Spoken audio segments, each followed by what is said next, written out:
Hello everyone, welcome back to agricultural sciences. This is Alok Dwivedi.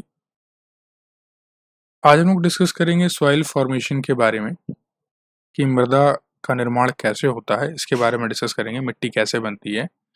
और इस chapter को start करने से पहले कुछ दो टर्म्स मैं आपको बताऊंगा जिन्हें आपको कमेंट सेक्शन में लिख के बताना है कि इनका मतलब क्या होता है।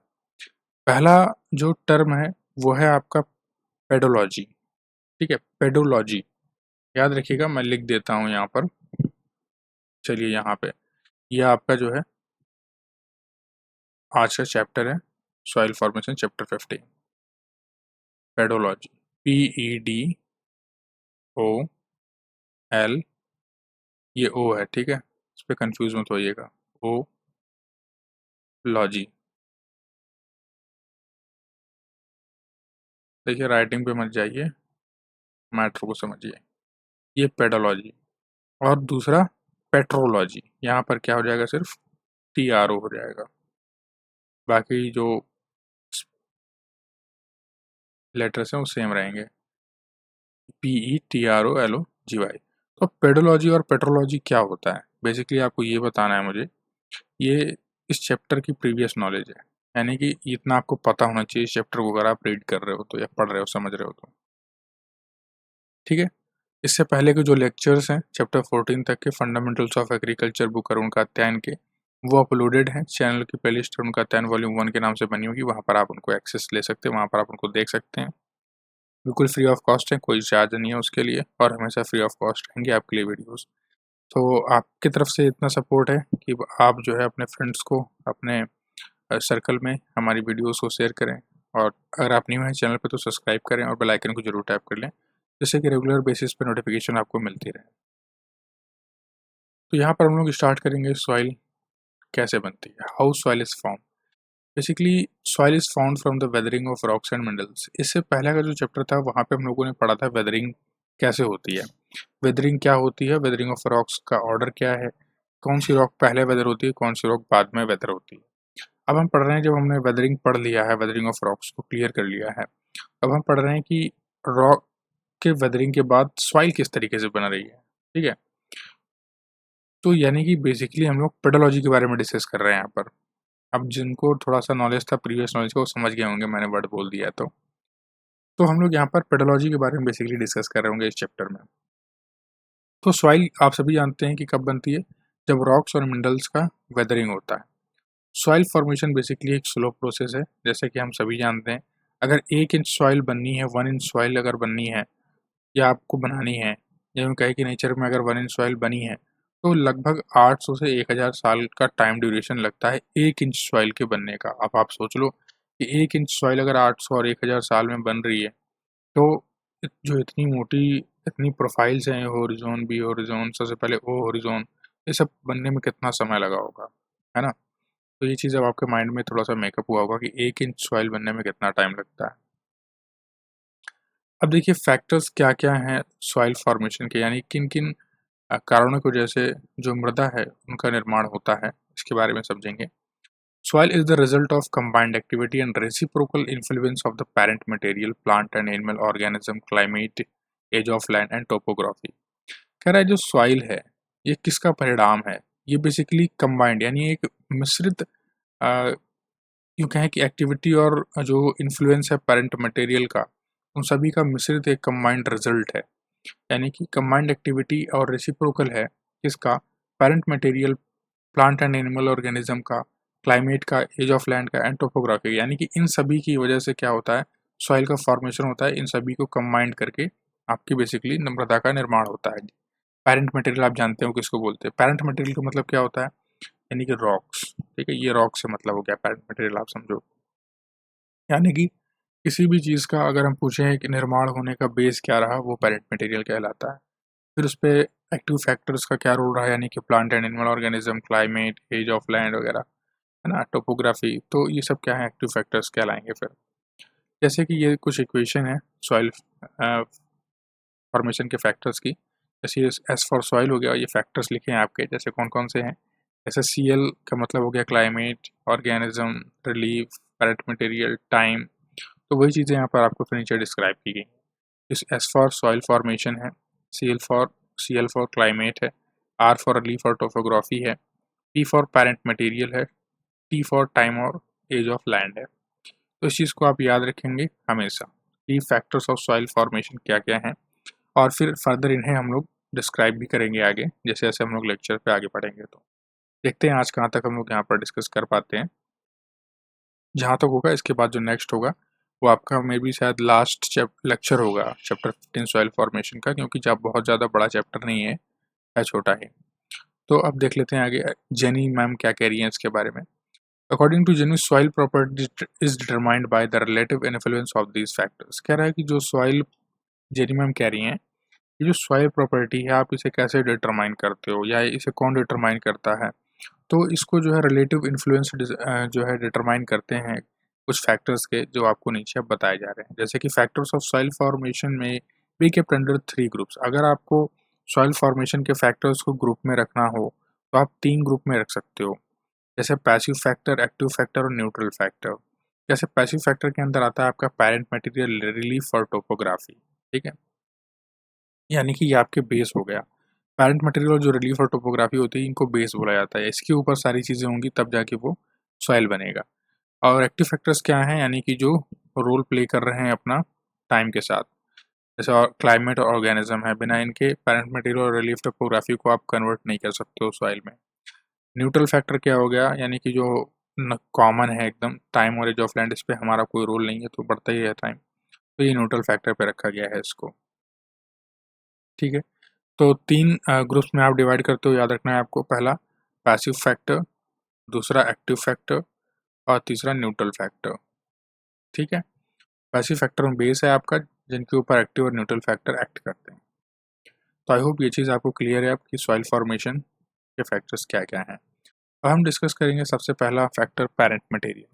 क्या होता है पेरेंट मटेरियल, मैंने अभी आपको समझाया, एक ओवरव्यू दिया कि बेसिकली बेस की बात करते हैं कि किस पर वर्क होना है, जिसकी वजह से जो रिजल्ट हमें लेना है वो रिजल्ट हमारा आ पाए।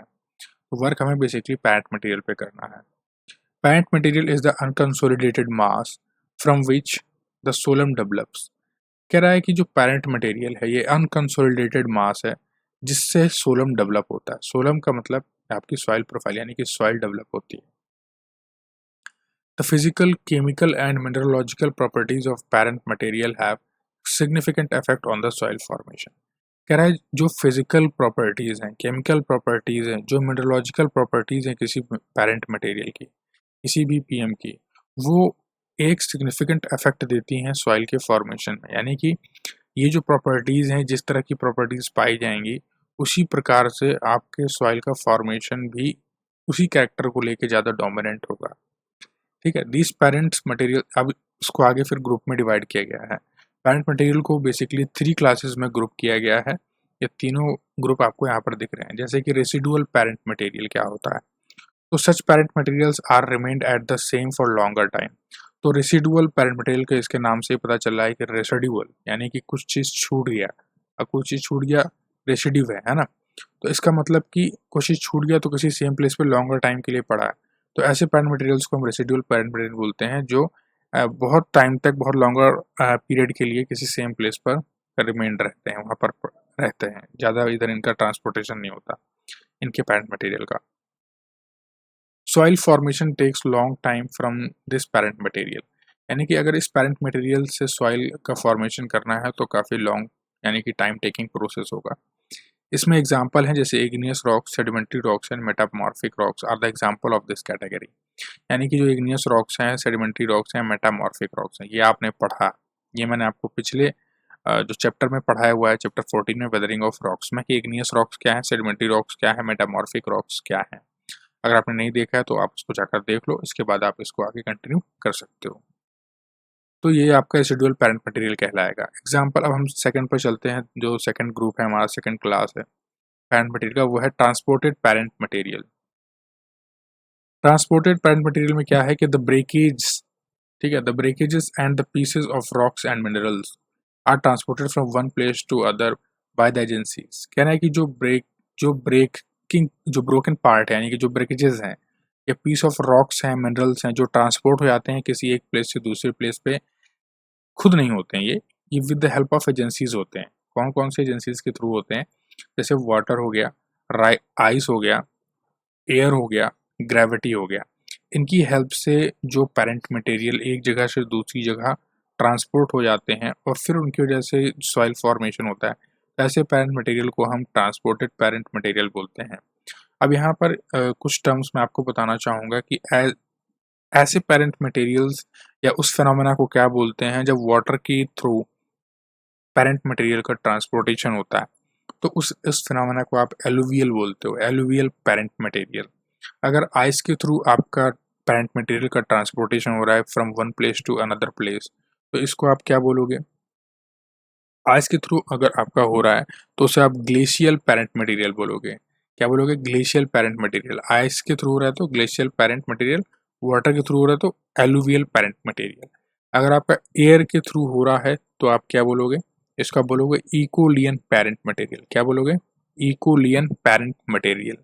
ग्रेविटी के थ्रू अगर आपका पेरेंट मटेरियल ट्रांसपोर्ट हो रहा है तो इसको आप क्या बोलोगे? कोलुवियल पेरेंट मटेरियल। ये आप पढ़ चुके हो, मैंने आपको बताया है। अगर आपने नहीं देखा पहले के लेक्चर्स तो उनको आप देख लीजिए, मिस मत करिए। सारे चैप्टर्स डिस्क्राइब किए हैं बहुत अच्छे तरीके से, आप उन्हें वहाँ पर जाके देख सकते हैं।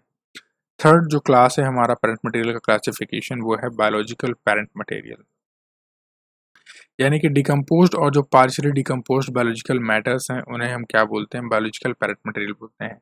ऐसे पेरेंट मटेरियल्स जो डिकम्पोज हो चुके हैं या फिर पार्शियली, यानी ये पूरी तरीके से अभी डिकम्पोज नहीं हुए, पार्शियली डिकम्पोज हुए हैं, ऐसे बायोलॉजिकल मैटर्स को हम बायोलॉजिकल पेरेंट मटेरियल बोलते हैं। तो आई होप पेरेंट मटेरियल आप बहुत अच्छे तरीके से समझ गए हो। अब यहाँ पर आपका कोई डाउट नहीं है, डाउट है तो कमेंट सेक्शन में अभी तक का जो भी सेशन समझाया वो आप पूछ सकते हो मेरे से दोबारा, कमेंट में आपको मैं उसको क्लियर कर दूंगा। अब नेक्स्ट जो फैक्टर है वो है टोपोग्राफी और द रिलीफ। अब मैं आपसे एक चीज़ पूछूं, टोपोग्राफी और रिलीफ किस फैक्टर के अंदर आता है? एक्टिव फैक्टर, पैसिव फैक्टर और न्यूट्रल फैक्टर। इन तीनों में आप मुझे बताएं कमेंट सेक्शन में कि किस फैक्टर के अंदर ये आएगा। देखिए इन्फ्लुएंसेस, अब देखिए टोपोग्राफी के बारे में पढ़ लेते हैं। Influences through its effect on, ठीक है, कैसे इन्फ्लुएंस होता है इसके effect, influences through its effect on, यानी कि इसका जो इफेक्ट है उस टोपोग्राफी पर, उसके ऊपर ये इन्फ्लुएंस करता है कि कैसा सॉइल फॉर्मेशन बनेगा। जैसे कि drainage, run off, soil erosion and micro climate such that exposure of land surface to sun and wind, the depth of soil solum influenced by the degree of slope. कह रहा है कि drainage कैसा है वहाँ का, रन ऑफ कैसा है, सॉइल इरोजन कैसा है, माइक्रो क्लाइमेट कैसा है, ठीक है, exposure of land surface to the sun कितना है, यानी कि लैंड पर जो सन है वो कितना पड़ रहा है, उसकी सन रेज कितनी जा रही हैं, विंड कैसी है, और डेप्थ ऑफ सॉइल सोलम, ये सब चीज़ें क्या है, इन्फ्लुएंस होती हैं डिग्री ऑफ स्लोप की वजह से, यानी कि सॉइल में गहराई कितनी है, कहाँ तक आपको सॉइल मिल रही है, फिर रॉक मिल रहा है, तो डिग्री ऑफ स्लोप के ऊपर ये चीज़ डिपेंड करता है। ये टोपोग्राफी कुछ आप इस तरीके से समझे, ठीक है। The soils of upper slopes are less clayey, कह रहा है कि जो सॉइल्स हैं, जो जैसे मान लीजिए ये ढलान है आपकी इस तरीके से, तो कह रहा है जो ऊपर वाला पार्ट है यानी कि अपर जो स्लोप है, यहाँ पर क्या होगा, आपको मिट्टी कैसी मिलेगी? लेस क्ले मिलेगी। यहाँ पर मिट्टी में आपको क्ले कम मिलेगा। लोअर इन पीएच, पीएच कम होगा, पीएच कम होगा यानी कि एसिडिक सॉइल मिलेगी आपको। Soluble salts and organic matter contents क्या होगा? कम होगा यहाँ पर, ठीक है। लाइटर इन कलर, कलर बहुत लाइट होगा। Well drained in comparison to the soils at lower slope, बहुत इजीली जो है इसमें से वाटर ड्रेन हो जाएगा लोअर स्लोप के कंपैरिजन के सॉइल्स के अकॉर्डिंग।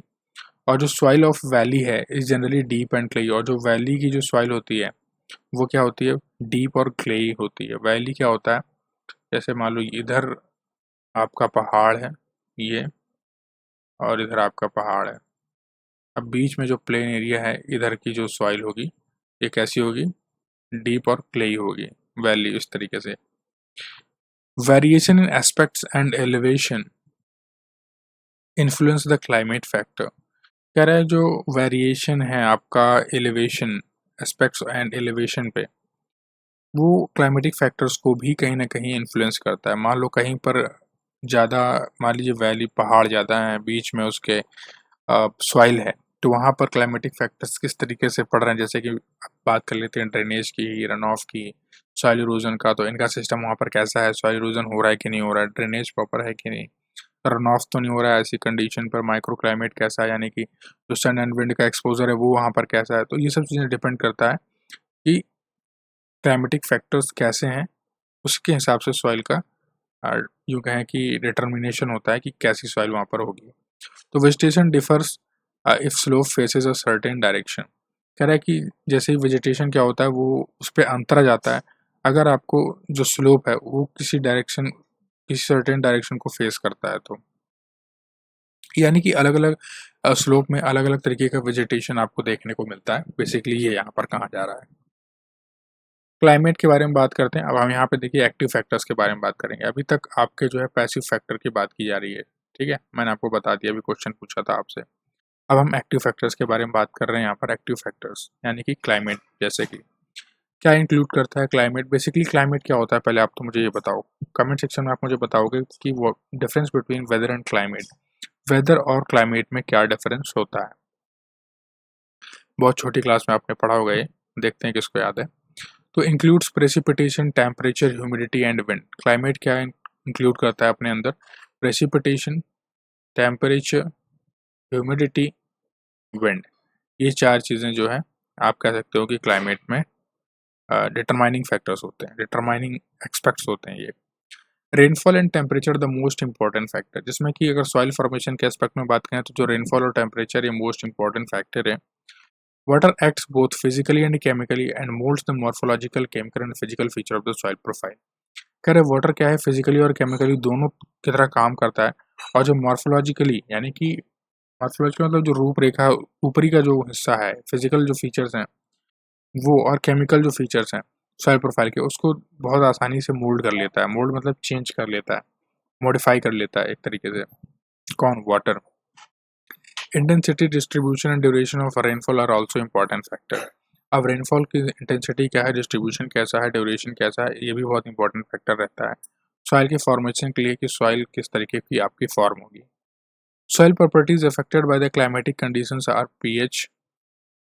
देखो जो सॉइल प्रॉपर्टीज जो क्लाइमेटिक कंडीशंस के थ्रू अफेक्ट होती हैं तो उनमें पीएच कैसा होता है ना, उनमें पीएच कैसा होता है ये मेरे ख्याल से मैं आपको बताना चाहूँगा कि जैसे मैंने आपको बताया है पिछले सेशन में कि अगर रन ऑफ ज़्यादा है यानी कि वाटर का ड्रेनेज पुअर है तो जो यूं कहें कि सिलिका कंटेंट है वो क्या होगा, आपके सॉइल का वो लोअर लेयर में चला जाएगा। जब लोअर लेयर में चला जाएगा तो जो सस्क्यू ऑक्साइड्स हैं यानी कि जो आयरन है ना, और जैसे मैंने आयरन का बताया था आपको एक एग्जांपल कि जो सस्क्यू ऑक्साइड्स हैं वो आयरन हुए जो बेसिकली क्या करते हैं, सॉइल की लेयर को क्या करते हैं, बहुत ज़्यादा हार्ड कर देते हैं।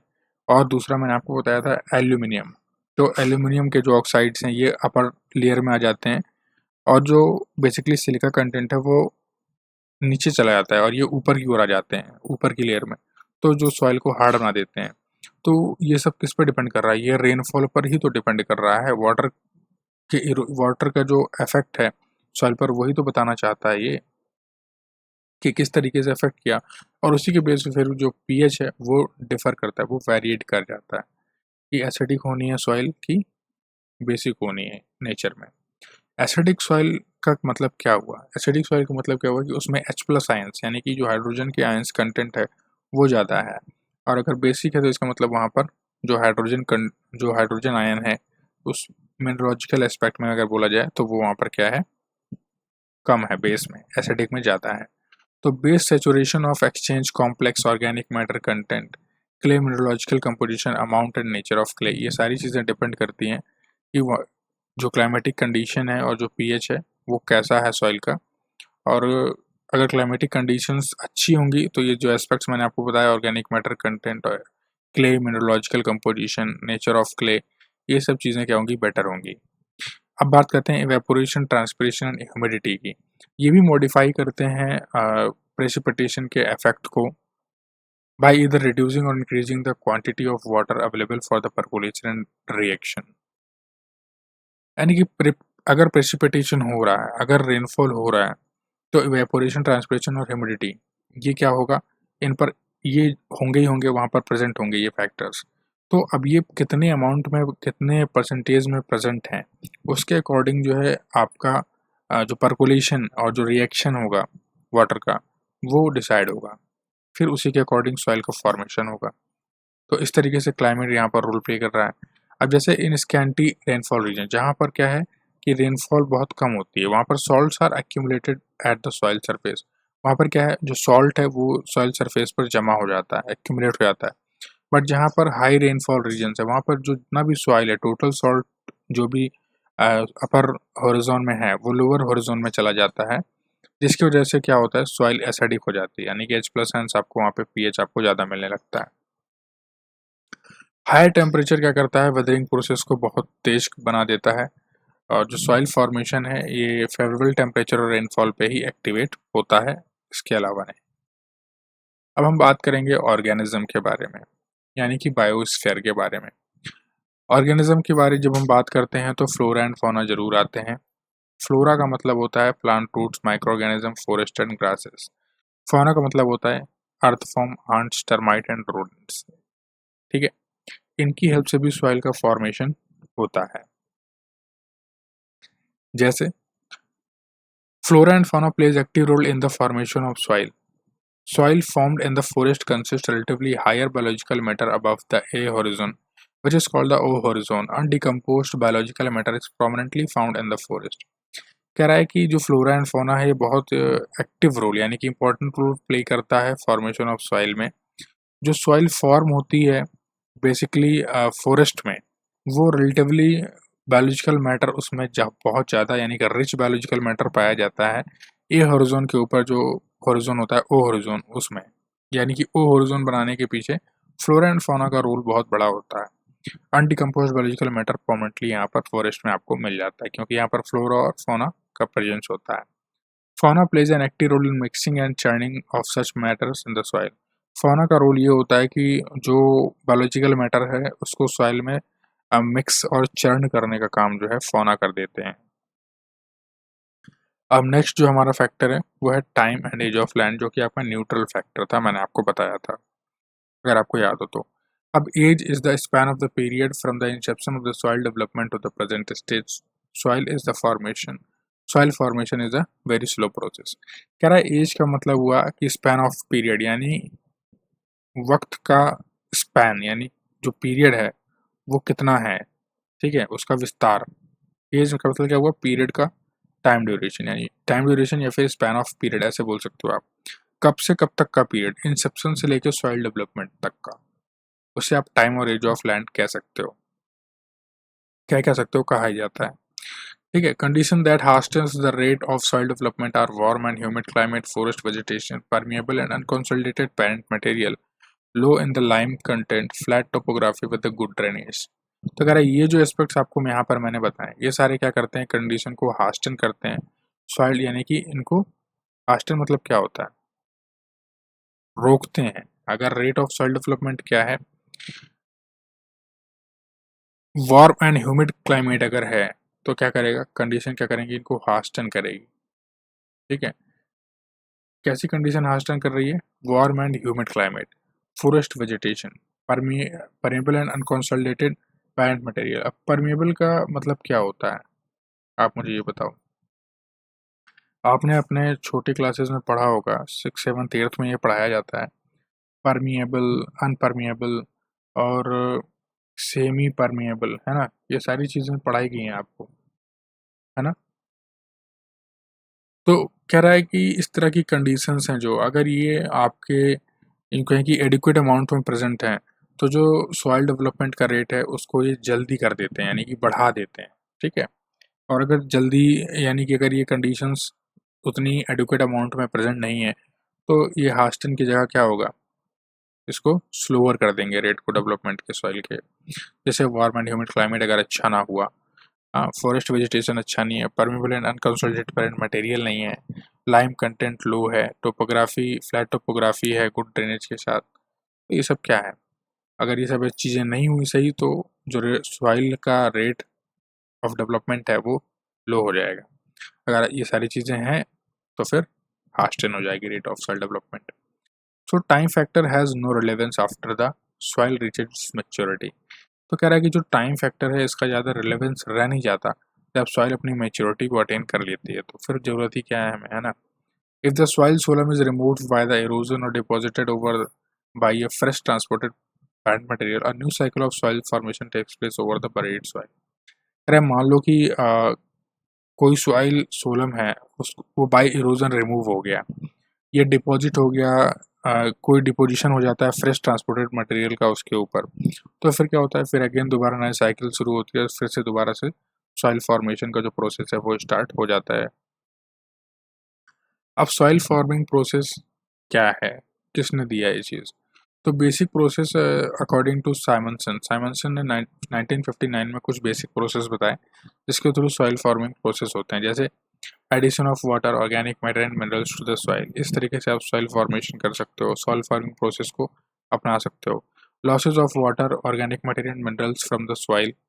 Translocation means movement in the solution like leaching, movements in the suspension of clay, organic matter and hydrous oxide, transformation of mineral and organic matter and formation of definite layers। इस तरीके से जो है soil जो form यानी मृदा के निर्माण की जो विधि है वो इस 4 तरीके से आप बता सकते हो, इन 4 तरीकों से होती है।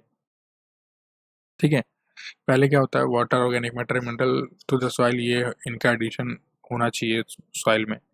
फिर वाटर का लॉस, ऑर्गेनिक मैटर और mineral from the soil, translocation होगा। ठीक है, फिर इसके बाद ट्रांसफॉर्मेशन होगा मिनरल एंड ऑर्गेनिक मैटर का डेफिनेट लेयर्स में, तो फिर बेसिकली लास्टली आपको सॉइल का फॉर्मेशन हो जाता है। अब हम बात करें फंडामेंटल प्रोसेस क्या है, यानी कि मूल विधि क्या है मृदा के निर्माण के लिए। जैसे सबसे पहले क्या है, ह्यूमिफिकेशन है, और मेरे हिसाब से आज का ये हमारा जो है लास्ट टॉपिक होगा। इसके बाद फिर हम नेक्स्ट डिस्कस करेंगे जो टॉपिक्स हमारे बच गए हैं अभी, जैसे कि इसके बाद स्पेसिफिक पेडोजेनिक प्रोसेस पढ़ाऊंगा मैं आपको क्या होता है, जिसमें कि जोनल पेडोजेनिक प्रोसेस और इंटरजोनल प्रोसेस की बात की जाएगी। फिलहाल तो ह्यूमिफिकेशन, एलुविएशन और ओरिजिनेशन क्या होता है ये समझ लेते हैं। देखिए ह्यूमिफिकेशन क्या है, ये process of decomposition of organic matter leading to the formation of humus. Basically जो ऑर्गेनिक मैटर का डिकम्पोजिशन है, जो बेसिकली ह्यूमस को फॉर्म कर रहा है, इसी को हम क्या बोलते हैं, ह्यूमिफिकेशन बोलते हैं। ऑर्गेनिक मैटर क्या है, ऑर्गेनिक मैटर मतलब जैसे आपके डिकम्पोजिंग प्लांट्स मटेरियल हो गए, जैसे लीव्स हो गया, ब्रांचेस हो गई उनकी, है ना, तो या फिर बार्क ऑफ ट्रीज हो गई, या फिर कोई डेड एनिमल्स है ना, डेड एंड डिकेइंग एनिमल्स हैं, ये सब क्या है, ये सब ऑर्गेनिक मैटर है।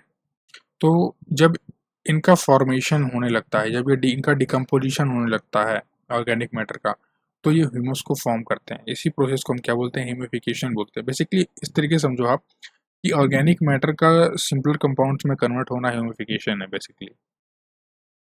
ठीक है, इलुविएशन क्या होता है, means washing out. Illuviation is the process of the removal of constituents in the suspension और solution by percolating water from upper layer to the lower layer. It refers to the movement and removal materials in the soil from the entire soil। क्या रहा, एलोविएशन का मतलब होता है washing out, यानी कि धुल जाना, एकदम किसी जगह से साफ हो जाना, है ना। तो एलिवेशन की विधि यही बताती है कि जो कॉन्स्टिट्यूएंट्स आपके सोलम में प्रेजेंट हैं अपर लेयर ऑफ सॉइल में, ठीक है, वहाँ से कॉन्स्टिट्यूएंट्स का लोअर लेयर ऑफ सॉइल में चले जाना, परकोलेट हो जाना, परकोलेटिंग वाटर की हेल्प से, इस प्रोसेस को हम एलोविएशन बोलते हैं। अब इलुविएशन पर आपने एलुविएशन पढ़ लिया, अब इलुविएशन क्या होता है। Illuviation means washing in. It is the process of deposition of soil materials in the lower layers such that immobilization and accumulation of eluviated constituents। अब इलुविएशन का मतलब आपने समझा कि जो अपर लेयर से कॉन्स्टिट्यूएंट्स लोअर लेयर में आ गए हैं, ठीक है, इस प्रोसेस को आपने इलुविएशन कहा। अब इलुविएशन का मतलब हुआ कि उन कॉन्स्टिट्यूएंट्स का डिपोजिशन, ठीक है, सॉइल मटेरियल्स का डिपोजिशन लोअर लेयर में जो डिपोजिशन हो रहा है, सच दैट इमोबिलाइजेशन और एक्यूमुलेशन जो हो रहा है एलिवेटेड कंस्टिट्यूएंट्स का, वो प्रोसेस कहलाएगा इलुविएशन। ठीक है, ऊपर से नीचे आने का प्रोसेस इलुविएशन हुआ। अब वहां पे जो डिपोजिशन हो रहा है उस विधि को इलुविएशन बोल रहे हैं। ठीक है, दोनों एक दूसरे से रिलेटेड है, यानी कि इलुविएशन के बाद ही एलुविएशन के बाद ही इलुविएशन होता है। बहुत कंफ्यूजिंग है, आप इसको क्या बोलोगे। मैं तो इसको एलुविएशन और इसको इलुविएशन बोलता हूँ। ठीक है, अब आप भी समझ सकते हो ऐसे ही। होरिजोनेशन क्या होता है? The development of the all horizons in the soil is horizonation, यानी कि सभी होरिजोन्स का सॉइल में डेवलप होना ही होरिजोनेशन कहलाता है। इन द फेवरेबल कंडीशंस, यानी कि अगर कंडीशंस क्या है, अनुरूप हैं। ठीक है, किसके लिए अनुरूप है? सॉइल फॉर्मेशन के लिए। ठीक है, हमारे आपके लिए नहीं। तो development of the different horizon in the soil takes about 250 years but in adverse conditions. अगर सारी चीज़ें फेवरेबल हैं, क्लाइमेटिक फैक्टर्स वगैरह जो मैंने आपको बताए हैं, सॉइल फॉर्मेशन फैक्टर्स कौन कौन से बताए थे? टोपोग्राफी है ना, रिलीफ जिसे आप बोलते हो, क्लाइमेट हो गया, ऑर्गेनिज्म हो गया, time and age of land हो गया, पेरेंट मटेरियल हो गया। बेसिकली क्लोरोप्ट बताए थे। क्लोरोप्ट मतलब CL यानी क्लाइमेट, O से ऑर्गेनिक, R से आपका रिलीफ, और P से आपका पेरेंट मटेरियल, और T से आपका टाइम। तो ये सारी चीज़ें जब क्या होंगी, फेवरेबल कंडीशन की होगी, तो सॉइल का डेवलपमेंट होगा, यानी होरिजोन का डेवलपमेंट होगा। और ये जो है नियर अबाउट 250 ईयर्स है ना, टाइम लेता है। बट इन एडवर्स कंडीशंस ये जो है 1000 ईयर्स से ज़्यादा टाइम भी ले सकता है हॉरिजॉन बनाने में बेसिकली। बट अगर कंडीशन फेवरेबल है तो 250 साल में जो है हॉरिजॉन बन जाता है। तो आई होप ये सब चीज़ें आप समझ गए होंगे। यहाँ पर कोई ऐसा डाउट तो रहा नहीं होगा मेरे हिसाब से। फिर भी अगर कोई डाउट रह जाता है तो मैं हूँ यहाँ पर, आप कमेंट सेक्शन में अपने डाउट को मेंशन कर सकते हो। रिप्लाई मैं देने की पूरी पूरी कोशिश करूँगा। और सोशल मीडिया जो चैनल्स हैं, हैंडल्स हैं, वहाँ से भी आप मुझसे कनेक्ट हो सकते हैं। डिस्क्रिप्शन में आपको उसका लिंक मिल जाएगा। तो बाकी आपसे यही है कि आप हमें सपोर्ट करें अपने फ्रेंड्स के साथ। अपने जो फ्रेंड सर्कल है वहाँ पर वीडियोज़ को शेयर करें। वीडियो को लाइक करना बिल्कुल ना भूलें। और अगर आप न्यू हैं तो चैनल को सब्सक्राइब कर लीजिएगा और बेल आइकन को टैप कर लीजिएगा, जिससे कि जब भी वीडियोज़ अपलोड की जाएंगी आपको नोटिफिकेशन ज़रूर मिल जाए। ठीक है, तो इसी के साथ दोस्तों, जय हिंद, जय Bharat, have a great day.